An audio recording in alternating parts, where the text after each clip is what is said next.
Sony est une marque qui a marqué l'histoire de la technologie. Je ne sais pas si vous êtes assez vieux pour avoir eu un Walkman, mais ce dernier a révolutionné la musique. J'ai aussi eu la première PlayStation qui a dominé l'univers du gaming et leurs télévisions sont parmi les meilleures du marché. Mais il y a un produit où Sony s'est complètement effondré, les smartphones. Il fut un temps où Sony Ericsson était un acteur majeur du marché mobile. En 2007, l'entreprise détenait 8,8% des parts de marché. Et à cette époque, ses concurrents au sommet sont Nokia, BlackBerry et autres Motorola. Aujourd'hui, la marque a quasiment disparu. Mais comment est-ce qu'un géant de la tech a-t-il pu s'effondrer aussi brutalement dans un secteur où il avait la main? Aujourd'hui, dans notre série sur le monde impitoyable du business des smartphones, on va plonger dans l'histoire de Sony Mobile. C'est parti!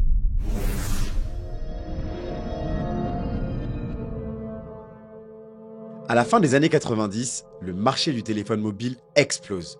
Nokia et Motorola règnent en maître, je vous en parlais d'ailleurs récemment en vidéo, mais une révolution technologique se prépare. Écran couleur, appareil photo intégré ou encore la musique mobile.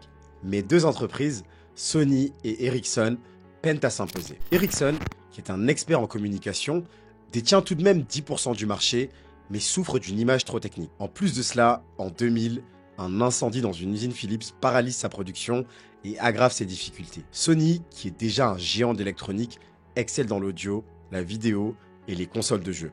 Mais ses téléphones manquent de vision stratégique. Vous le voyez venir, en 2001, les deux entreprises arrivent à la conclusion que le mariage serait parfait et fusionnent leurs divisions mobiles pour créer Sony Ericsson, une alliance où Sony apporte son expertise multimédia et Ericsson va apporter son savoir-faire en téléphonie. Le pari fonctionne rapidement. Et leur premier succès est le T68i, un des premiers téléphones avec un écran couleur et Bluetooth, suivi du T610 qui démocratise la photo mobile. Sony Ericsson pousse encore plus loin l'innovation avec la gamme K qui est dédiée aux photophones, le K750 avec son capteur 2 mégapixels autofocus et la gamme W qui est certifiée Walkman qui intègre un lecteur MP3 performant et une autonomie impressionnante. Je l'avais et je peux vous garantir que ce téléphone était un bijou pour l'époque. Avec ces modèles, Sony Ericsson devient une référence. Son design audacieux, sa maîtrise de la photo et son son arrivent à séduire un public jeune et technophile, ce que j'étais à l'époque. Alors, je suis toujours technophile, mais un peu moins jeune. En 2007, la marque atteint son apogée avec 8,8% de part de marché et des ventes records. Mais cette même année, un David rentre dans l'arène et va mettre à genoux tous les Goliaths de l'époque. Steve Jobs monte sur scène et présente l'iPhone. Un choc qui bouleverse l'industrie. Sony Ericsson, qui a bâti son succès sur des téléphones à clavier physique, est pris de court. L'ère du smartphone tactile commence et l'entreprise ne le sait pas encore, mais son déclin vient de commencer.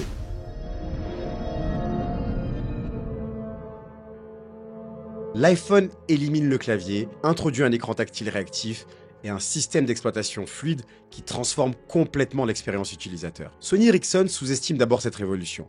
Comme Nokia, qui a quand même réussi un comeback impressionnant en 2025, comme je vous l'expliquais en vidéo, ou encore BlackBerry, l'entreprise pense que les consommateurs resteront attachés au clavier physique et que l'iPhone est un simple gadget de luxe.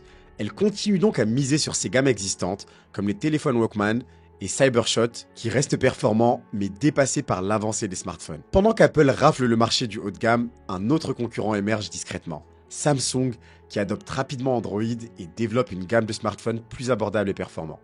En 2008 et 2009, Sony Ericsson continue de perdre du terrain, incapable de proposer une alternative crédible aux nouveaux standards. L'entreprise tente bien une riposte avec la gamme Xperia, son premier modèle étant le Xperia X1 en 2008. Mais c'est un échec. Le téléphone fonctionne sur Windows Mobile, un système dépassé qui ne rivalise ni avec l'iPhone, ni avec les premiers téléphones Android. L'écran tactile est résistif et non capacitif, ce qui veut dire qu'il réagit à la pression et non au simple toucher, ce qui rend l'expérience moins fluide. Le design hybride avec un clavier coulissant paraît archaïque face au smartphone full tactile. Sony Ericsson rate son entrée dans l'ère du smartphone.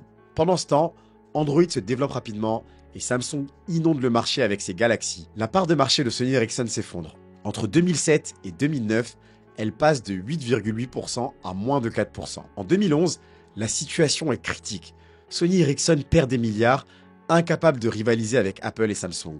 C'est à ce moment que Sony décide de racheter la totalité de la coentreprise avec Ericsson pour 1,5 milliard de dollars en espérant redresser la barre sous une seule et même marque. Mais le mal est fait. Sony arrive trop tard et le marché est désormais dominé par Apple et Samsung.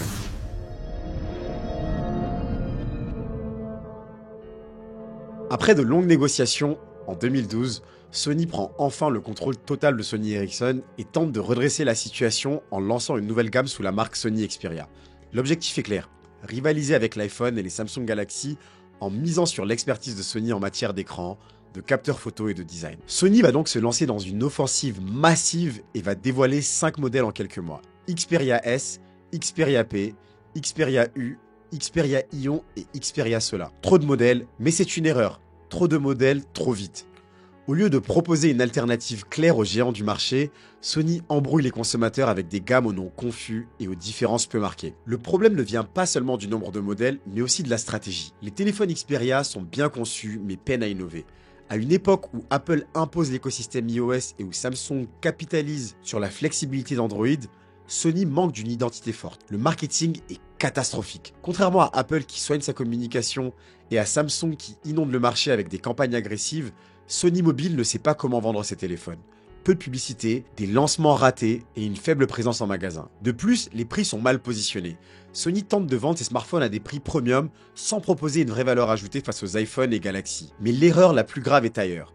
Sony met trop de temps à réagir aux nouvelles tendances. À partir de 2015, Sony mise tout sur l'expérience visuelle avec des écrans 4K et une qualité photo impressionnante. Le Xperia Z5 Premium devient ainsi le premier smartphone avec un écran 4K. Mais la technologie est inutile sur un écran aussi petit et grève l'autonomie de la batterie. Le marché ne suit pas. Pire encore, Sony met trop de temps à adopter les technologies du moment. Les écrans bord à bord, Sony reste fidèle à des designs classiques avec d'énormes bordures.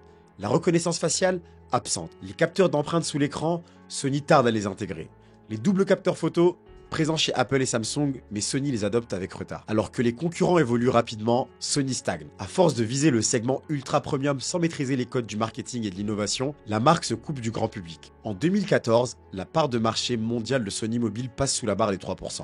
La situation est alarmante et pourtant, Sony refuse d'adapter sa stratégie. Plutôt que de se recentrer sur des modèles compétitifs, la marque persiste dans sa logique de smartphone haut de gamme, hors de prix. Le coup de grâce arrive en 2019. Sony Mobile annonce qu'il se retire complètement de plusieurs marchés, notamment l'Amérique du Nord et l'Amérique latine, où les ventes sont devenues insignifiantes. La marque Xperia ne représente plus que 0,3% du marché mondial des smartphones. Sony Mobile est désormais un acteur marginal, dépassé par des marques chinoises comme Huawei, Xiaomi et Oppo, qui proposent des téléphones moins chers et plus innovants.